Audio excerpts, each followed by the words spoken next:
नमस्कार दोस्तों, स्वागत है आपका एवन जीके स्टडीज़ में। आज की क्लास में हम लेकर आए हैं हिंदी व्याकरण के महत्वपूर्ण प्रश्नोत्तर जो सभी परीक्षाओं के लिए महत्वपूर्ण हैं। तो आप लोग वीडियो में बने रहिएगा और इनमें से जितने भी क्वेश्चन के आंसर जानते हैं प्लीज़ कमेंट बॉक्स में ज़रूर दीजिएगा। और क्लास में पहली बार आए हैं तो प्लीज़ चैनल को सब्सक्राइब ज़रूर कर लीजिए। चलिए आगे बढ़ते हैं। आज का आपका पहला सवाल है, उच्चारण की दृष्टि से कौन सा विकल्प सही है? आपके ऑप्शन से ए तालाब श मूर्धन्य, बी मूर्धन्य स तालाव्य, सी स दंत्य, डी च कंठ्य। सही जवाब है ऑप्शन सी दंत स दंत्य। ट वर्ग मूर्धन्य है, च वर्ग और तालाब श तालाव्य है, क वर्ग कंठ्य, त वर्ग के सभी वर्ण और श दंत्य हैं। अगला सवाल, निम्नलिखित में शुद्ध शब्द कौन सा है? आपके ऑप्शन से ए लब्ध प्रतिष्ठ, बी लब्ध प्रतिष्ठा, सी लब्ध प्रतिष्ठ, डी लुब्ध प्रतिष्ठ। सही जवाब है ऑप्शन सी लब्ध प्रतिष्ठ। लब्ध प्रतिष्ठ शुद्ध शब्द है। अगला सवाल, दूध में कुछ पड़ गया है वाक्य में कुछ कौन सा सर्वनाम है? आपके ऑप्शन से ए निश्चयवाचक, बी प्रश्नवाचक, सी संबंधवाचक, डी अनिश्चयवाचक। सही जवाब है ऑप्शन डी अनिश्चयवाचक। दूध में कुछ पड़ गया है कुछ अनिश्चयवाचक सर्वनाम है। अगला सवाल, ओष्ठ्य महाप्राण घोष व्यंजन वर्ण कौन सा है? आपके ऑप्शन से ए व, बी भ, सी र, डी फ। सही जवाब है ऑप्शन बी भ। महाप्राण व्यंजन प्रत्येक वर्ण का दूसरा और चौथा वर्ण है। ओष्ठ्य प वर्ग के सभी वर्ण, घोष है प्रत्येक वर्ग के तीसरे, चौथे और पांचवें वर्ण हैं। अगला सवाल, किसी पद, उपवाक्य आदि की विशेषता दिखाने के लिए शब्द के नीचे खींची गई रेखा को क्या कहते हैं? आपके ऑप्शन से ए तिर्यक रेखा, बी प्रश्नवाचक चिन्ह, सी अधोरेखा चिन्ह, डी कोष्ठक चिन्ह। सही जवाब है ऑप्शन सी अधोरेखा चिन्ह। किसी पद और उपवाक्य आदि की विशेषता दिखाने के लिए नीचे खींची गई रेखा को अधोरेखा कहते हैं।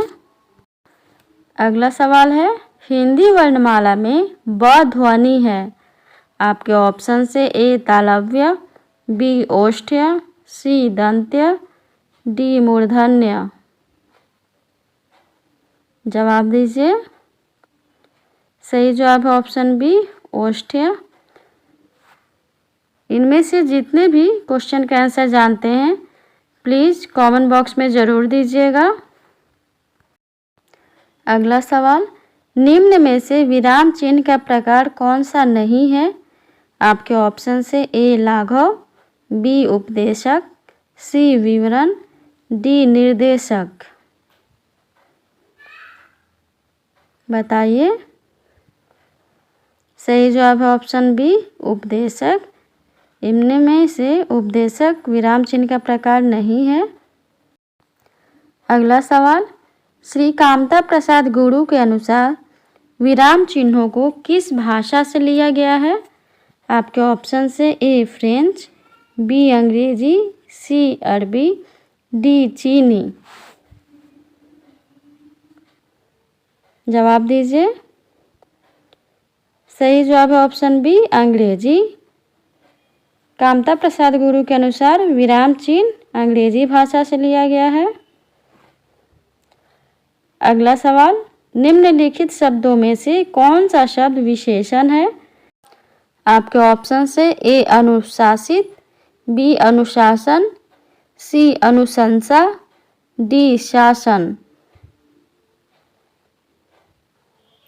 सही जवाब है ऑप्शन ए अनुशासित। अनुशासित शब्द विशेषण है। अगला सवाल है उच्चारण की दृष्टि से संबल ध्वनि का कौन सा वर्गीकरण है? आपके ऑप्शन से ए द्वित्व ध्वनि, बी संपृक्त ध्वनि, सी युग्मक ध्वनि, डी संयुक्त ध्वनि। सही जवाब ऑप्शन बी संपृक्त ध्वनि। उच्चारण की दृष्टि से संबल शब्द में संपृक्त ध्वनि है। संपृक्त ध्वनि वह होती है जब एक व्यंजन दो समान व्यंजनों के बीच में आता है और दोनों व्यंजनों का उच्चारण एक साथ होता है। जैसे संबल में म और ब के बीच में ब का उच्चारण। अगला सवाल भाषा के आधार पर भारतीय राज्यों की पुनः संरचना कब हुई थी? आपके ऑप्शन से ए 1953 में, बी 1956 में, सी 1952 में, डी 1954 में। सही जवाब ऑप्शन बी 1956 में। 1956 में भारतीय राज्यों की पुनः संरचना हुई थी। अगला सवाल प्रतिधन आघात का संधि रूप क्या होगा? आपके ऑप्शन से ए प्रत्याघात, बी प्रत्याघात, सी प्रतिघात, डी प्रतिआघात। सही जवाब ऑप्शन ए प्रत्याघात। प्रतिधनाघात का संधि रूप प्रत्याघात होगा जो यण संधि का उदाहरण है, जहाँ छोटी यू और आ के मेल से या बनता है। अगला सवाल है बारहसिंगा में कौन सा समास है? बारहसिंगा में कौन सा समास है? आपके ऑप्शन से ए द्वंद्व, बी कर्मधारय, सी बहुव्रीहि, डी तत्पुरुष। सही जवाब ऑप्शन सी बहुव्रीहि। बारहसिंगा का समास विग्रह 12 है सिंह जिसके, और यह किसी विशेष जानवर हिरण की एक प्रजाति की ओर संकेत करता है, इसलिए यह बहुव्रीहि समास है। अगला सवाल जिसने निंद्रा को जीत लिया हो के लिए एक शब्द है। आपके ऑप्शन से ए इंद्रियातीत, बी जितेंद्रिय, सी हृकेश, डी गुडाकेश। सही जवाब है ऑप्शन डी गुडाकेश। जिसने निंद्रा को जीत लिया हो के लिए एक शब्द गुडाकेश है। अगला सवाल पायनी नूपुर मंजू बाजय कटी किंकनी कै धुनी के मधुराई में कौन सा छंद है? आपके ऑप्शन से ए चौपाई, बी सवाया, सी सोरठा, डी कवित। सही जवाब ऑप्शन बी सवाया। इस पंक्तियों में सवाया छंद है जो कवि देव द्वारा रचित है। यह एक वर्णिक छंद है जिसके प्रत्येक चरण में 22 से 26 वर्ण होते हैं और इसके सभी 4 चरण तुकांत होते हैं। अगला सवाल घन का अनेकार्थी शब्द है। आपके ऑप्शन से ए बादल, बी हथौड़ा, सी घना, डी ये सभी। बताइए इनमें से घन का अनेकार्थी शब्द कौन सा है? सही जवाब है ऑप्शन डी ये सभी। बादल, हथौड़ा और घना ये तीनों घन के अनेकार्थी शब्द हैं। अगला सवाल इनमें से शुद्ध वाक्य कौन सा है?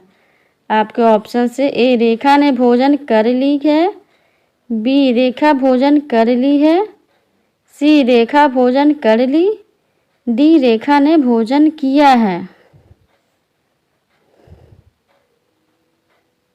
बताइए इनमें से शुद्ध वाक्य कौन सा है? सही जवाब है ऑप्शन डी रेखा ने भोजन किया है। अगला सवाल कृष का विलोम शब्द क्या है? कृष का विलोम शब्द क्या है? आपके ऑप्शन से ए केश, बी भाव, सी विटप, डी हृष्ट पुष्ट। जवाब दीजिएगा। सही जवाब है ऑप्शन डी हृष्ट पुष्ट। कृष का विलोम शब्द हृष्ट पुष्ट है।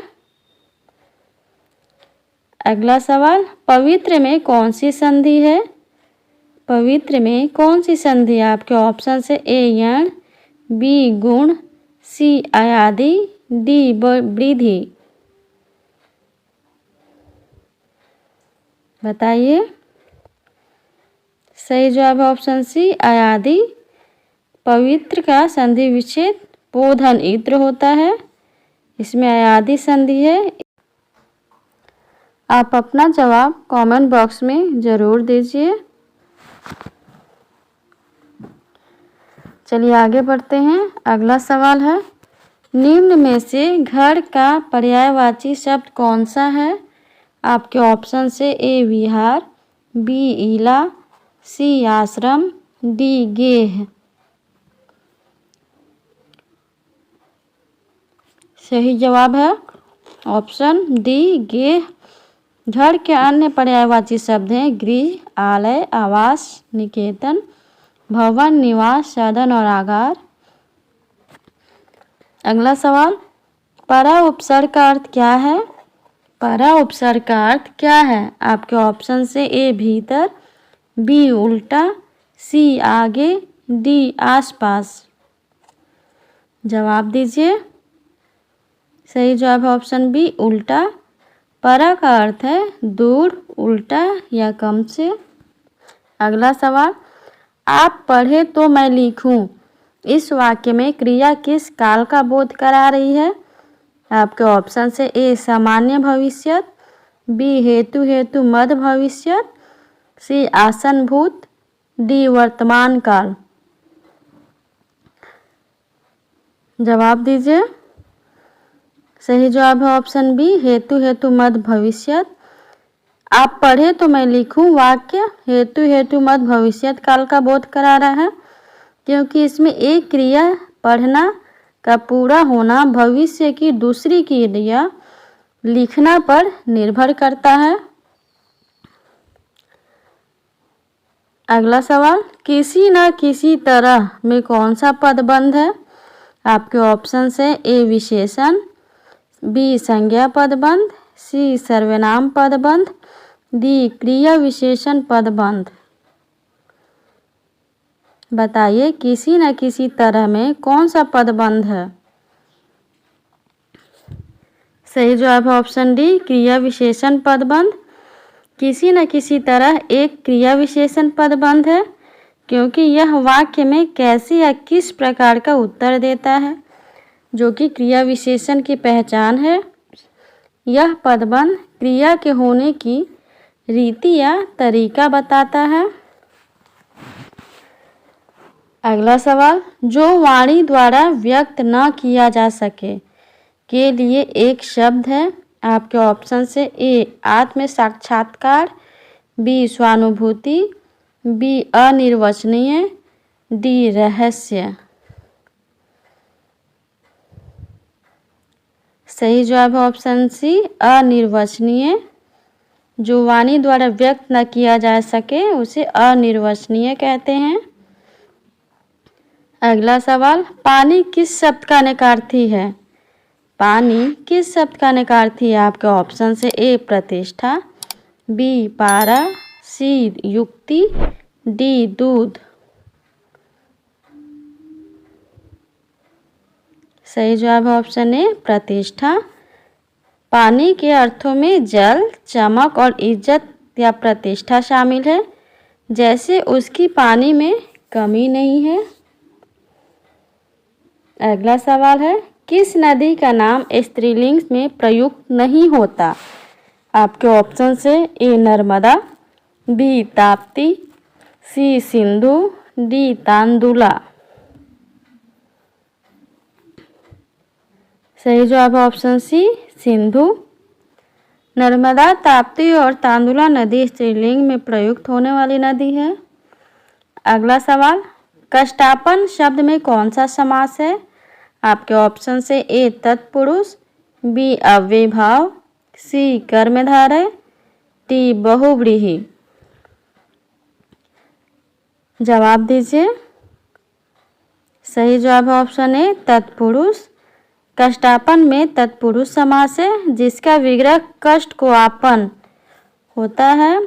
तत्पुरुष समास में कारक चिन्हों जैसे को, से, में, पर आदि का लोप हो जाता है। अगला सवाल, किस भाव के परिपक्व अवस्था को रस कहा जाता है? आपके ऑप्शन से ए अनुभाव, बी विभाव, सी संचारी भाव, डी अस्थाई भाव। सही जवाब ऑप्शन डी अस्थाई भाव। अस्थाई भाव के परिपक्व अवस्था को रस कहा जाता है। अगला सवाल, राज्यपाल में कौन सी संज्ञा है? राज्यपाल में कौन सी संज्ञा है? आपके ऑप्शन से ए व्यक्तिवाचक, बी जातिवाचक, सी भाववाचक, डी समूहवाचक। सही जवाब ऑप्शन बी जातिवाचक। राज्यपाल में जातिवाचक संज्ञा है। अगला सवाल है, सभा का पर्यायवाची शब्द कौन सा नहीं है? आपके ऑप्शन से ए सम्मिलित, बी परिषद, सी बैठक, डी महावर्तन। सही जवाब ऑप्शन ए सम्मिलित। सम्मिलित सभा का पर्यायवाची शब्द नहीं है। अगर वीडियो अच्छी लगी हो तो प्लीज़ वीडियो को लाइक और शेयर ज़रूर करें, और चैनल पे पहली बार आए हैं तो प्लीज़ चैनल को भी सब्सक्राइब ज़रूर कर लीजिए। वीडियो देखने के लिए धन्यवाद।